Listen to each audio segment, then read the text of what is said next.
Okay, so I'm going to first start by saying that don't do this. I do not recommend this. This was quite a nerve wracking thing. But what I'm doing is I'm changing this destroyed airplane tire. This tire is like a 28 ply tire. Yes, you heard me. 28 plies of shit. Years ago, my grandfather bought airplane tires. It was some brilliant thing that local junkyard up the road here had bought these tires, and his claim to fame was he was going to sell them to farmers, and he had built a machine, or had a machine, that would put airplane tires onto ag rims, which, sounded great, right? These things were 24 plies, 28 plies, 32 ply tires, just this incredibly dense tire, and they had, at that time, they didn't really have too much of a recycling for tires, I guess. So that was the recycling. And we used them. They went flat. They were impossible to change. You took your rims up, and then I remember buying rims to put regular farm tires on after they were all just garbage. So anyways, Peckway, in their brilliance, decided that it would be a wonderful idea to try and use airplane tires on their Tedders. This is a TT6101 Tedder. Peckway gave it to me to use like 3-4 years ago, and I haven't used it in, I want to say 2 years. I didn't use it at all last year. The year before, Grant popped that miserable tire, and when he popped that tire, he drove it home on that tire and completely destroyed it. Now, I bought that tire, replaced that tire, and it was well over $200 for a used airplane tire that was built in 1954. It was a little bit disgusting. So, anyways, I'm looking for an alternative to this 14-inch airplane tire. Yeah, 14-inch. Couldn't put a 15-inch one on there. Had to do a 14, which is next to near impossible to find a 14-inch trailer tire because they don't come in 14 inches. So, I got my tape measure out, and I think you've seen me tape measure several things. Timothy just drilled the hole out because it was a half-inch hole. We needed a 5/8 hole to put the valve stem in because it was just too small. That trailer tire is I want to say it's a 16 ply tire, but it's a 14.5-inch tire. The rim is a 14-inch. The 14-inch rim with a 14.5-inch tire. I did not want to do this. I measured it, and I'm like, there's only it's a totally different tire too. It's a clincher type. It's not the beaded tire like you would normally get. They're very easy to change on a trailer rim. They're not really designed to go onto. They're not really designed at all to go onto a rim like I put it on. Like me and Timothy put it on. And Cody was there as well. He was working on one. And finally, it just was me and Tim, and Cody was working on other things. We tried to put air in it, tried to use the strap. I did not want to use fire because fire could, look at that ass crack. Anybody want to complain about Tim's ass crack? Now is the time. So as you can see, we tried the fire trick, and we laid down a line of starting fluid away from it, so if it did blow off the rim, that I wouldn't get killed. Neither would Tim. And the amazing thing is that we put it on there, and the son of a bitch worked. It's sealed, and it actually sits on that 14-inch rim like it's supposed to. It wasn't like hanging off on one side. It's not oblong. It's not leaking, which blew my mind. I expected to have to throw a quart of tire jet into the thing to get it to seal. And this is all over an airplane tire that Peckway put on. That's what it is. It's an airplane tire. So I did have an issue with the tire size. It's slightly too large. It just touched the bottom of the Peckway Tedder pipe where it goes around there. And as you see the grinder laying on the ground there, I ended up grinding off about a 32nd to a 16th of an inch of steel so that it wouldn't burn through the tire. Now, that tire is just a transport tire. It does nothing in the field. There's no weight on it in the field. So it just gets you down the road. And for me to go and buy another tire, it's like impossible. I've tried. I'm disgusted about it. I parked the Tedder for literally 2 years. 2 years, a year and 2 years, because there's nothing I can do with a Tedder that you cannot get a tire for. It took me 2 months to get the tire the first time, and just disgusting. So I don't know what their idea was. If you're going to buy Peckway equipment, fine, but if it's got those stupid airplane tires, request that they put something different on. Something different, something that is somewhat common. And I'm not joking. That tire was made in 1954. The date stamp was right on it, 1954, because an airplane tire can only do so many flights, landings, and takeoffs, or takeoffs and landing, depending on which way you want to go. It can only do, when they log them, it's like, oh, okay, these tires are good for 100 takeoffs and landings, or 150 takeoff and landings, so you get 300 rolls down a runway, whether you're coming in or going out. And it's very expensive, these tires. So then they take them off, whether there's anything wrong with them or not, and then there is the time that they're allowed to be on the airplane. So it's like, okay, we put these tires on the airplane and they've been on there for a year and a half or 2 years. I'm not sure. I'm sure some airplane pilot may tell me what it is, the reality of it, and I'm about ready to run out of footage. So you're going to look at my mug. And I'm wearing this hat because, I think that the election has been such a disaster this go around, that it may be 2024 before we get to vote for Trump again. It's just my personal opinion. We're going to have to put up with two knuckleheads that, are going to turn us socialist if they can. Thank God we held the Senate, and that's that. And that's the last I'm going to talk about this. But,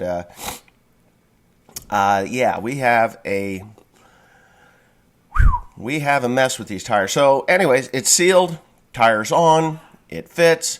Just, if you buy a piece of equipment and it has these stupid airplane tires on them, oh my God. Like I said, try to see if you can get something different on there. Tell them that you don't want airplane tires. I've never had luck with them. I know that they're harder on the equipment because they're so stiff. There's no give in the tire, so you break axles. That was one thing we did. We put them on the silage wagons when I was young. My dad put them on the silage wagons, and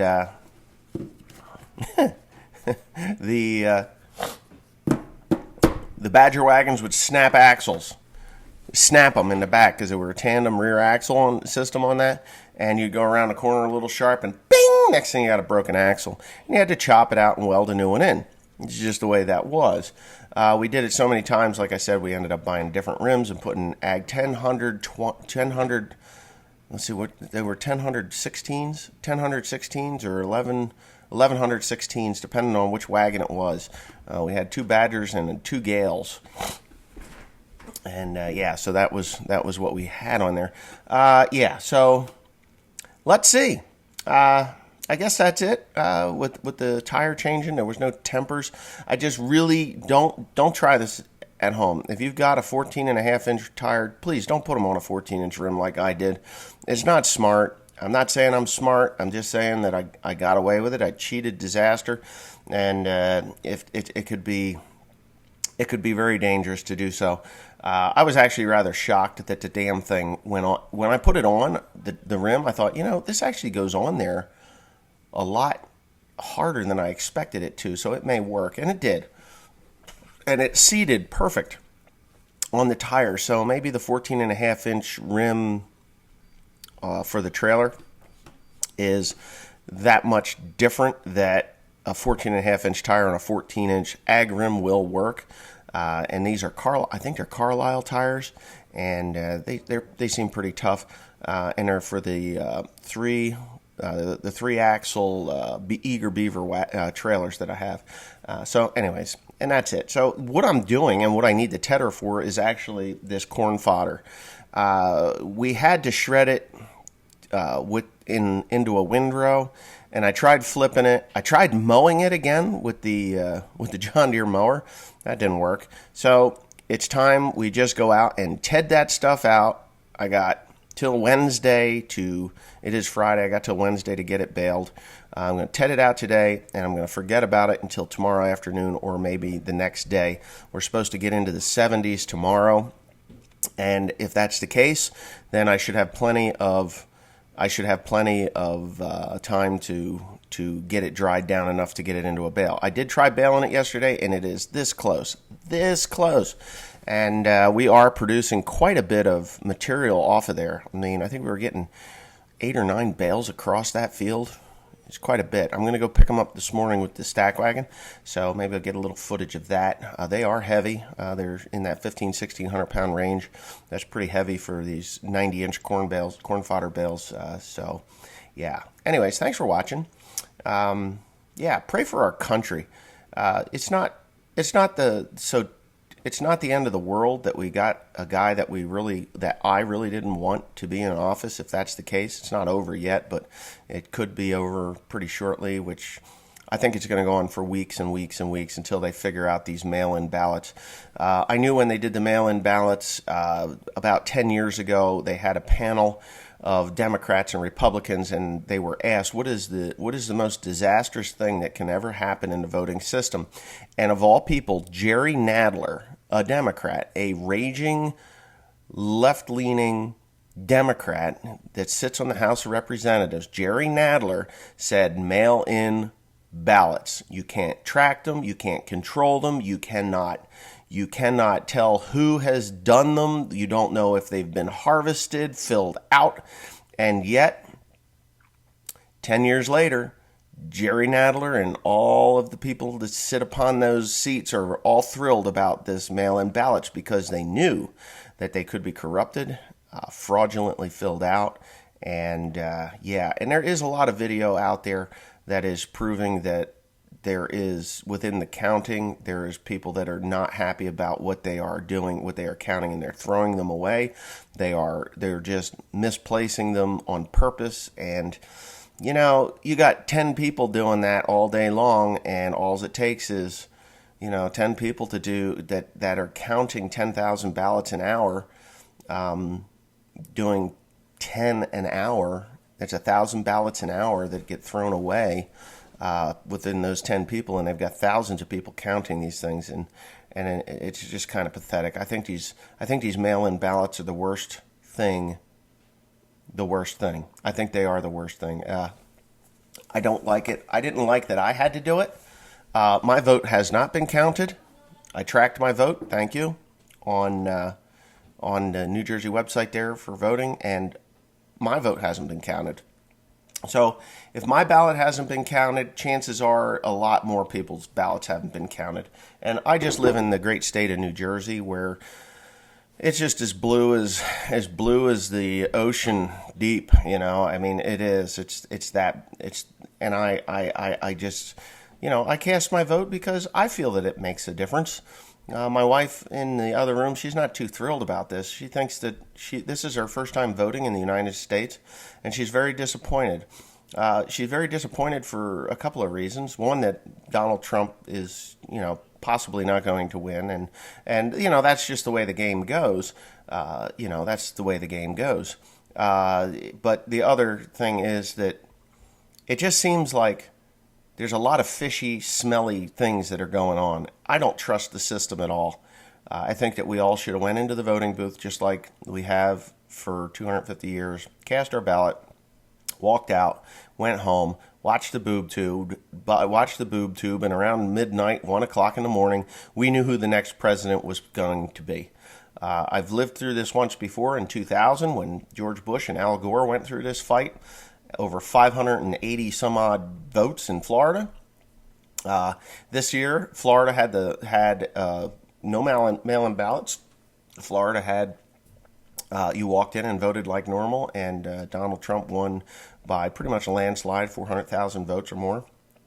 And it just seems like every state that has done the mail-in ballots, Donald Trump was leading in those states until they all of a sudden, mysteriously in the middle of the night, a bunch of ballots show up in the back of a 1989 Chevy Caprice station wagon, and bada bing, bada boom, Joe Biden pulls ahead by 10, 20, 100,000 votes, and it's kind of fucked up.